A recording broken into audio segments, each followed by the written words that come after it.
안녕하세요 여러분. 요즘 들어 걱정이 많아져서 걱정인가요? 미래를 상상할 때 자꾸 안 좋은 쪽으로만 생각이 되거나 가슴이 답답해지는 경험 해보셨을 거예요. 이러다 큰일 나는 거 아니야? 망하면 어떡하지? 같은 당장 일어나지 않을 일인데도 머릿속에서는 이미 최악의 시나리오가 돌아가고 있다면 단순히 예민하거나 생각이 많은 것이 아니라 파국화 사고일 수 있습니다. 오늘은 이런 파국화 사고가 무엇인지, 이런 생각의 고리를 끊기 위한 방법 3가지를 알려드릴게요.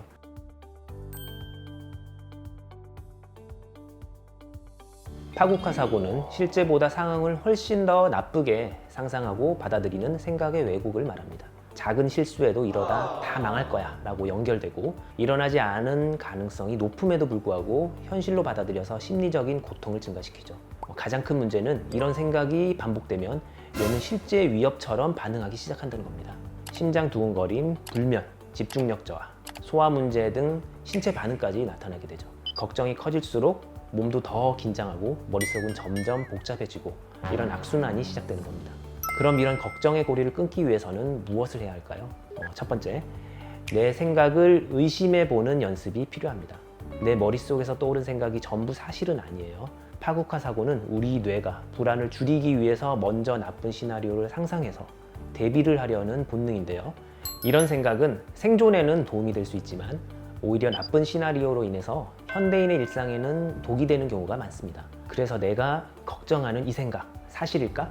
가능성은 몇 %나 될까? 지금 내가 감정 때문에 판단이 흐려진 것은 아닐까? 이런 질문을 스스로에게 던져보는 습관을 들이세요. 생각을 정해진 사실이 아니라 하나의 가능성으로 다루는 연습을 해보는 겁니다. 두 번째, 걱정을 머릿속에만 두지 말고 글로 꺼내보세요. 머릿속에서 맴도는 걱정은 더 커지기 마련입니다. 종이나 휴대폰 메모장을 활용해 보아도 좋아요.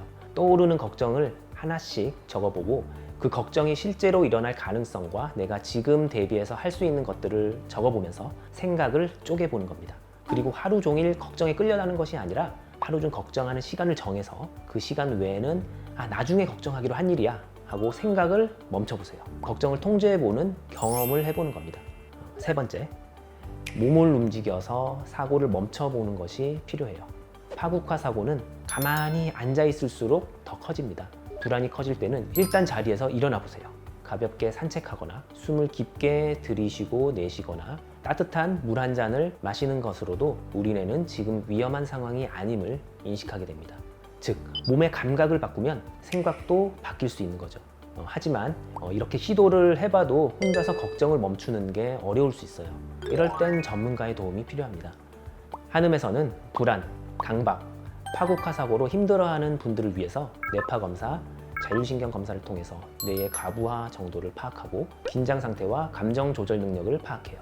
그리고 한약, 침, 뜸, 추나 치료를 통해서 과도하게 흥분된 자율신경계를 진정시키고 뇌의 불균형을 조절해서 생각의 흐름을 안정시켜 드립니다. 또한 인지행동 치료, 호흡 이완법 등 생각을 통제하는 여러 가지 방법을 알려드리기도 하고요. 걱정은 누구나 할 수 있어요. 하지만 그 정도가 심해진다면 여러분의 일상을 버겁게 만들 수 있죠. 이럴 땐 생각에 휘둘리지 않는 단단한 나를 만드는 것이 필요합니다. 여러분의 생각이 조금 가벼워지고 마음이 복잡하지 않도록 한음이 언제나 함께 하겠습니다. 감사합니다. 한음 한방신경정신과였습니다.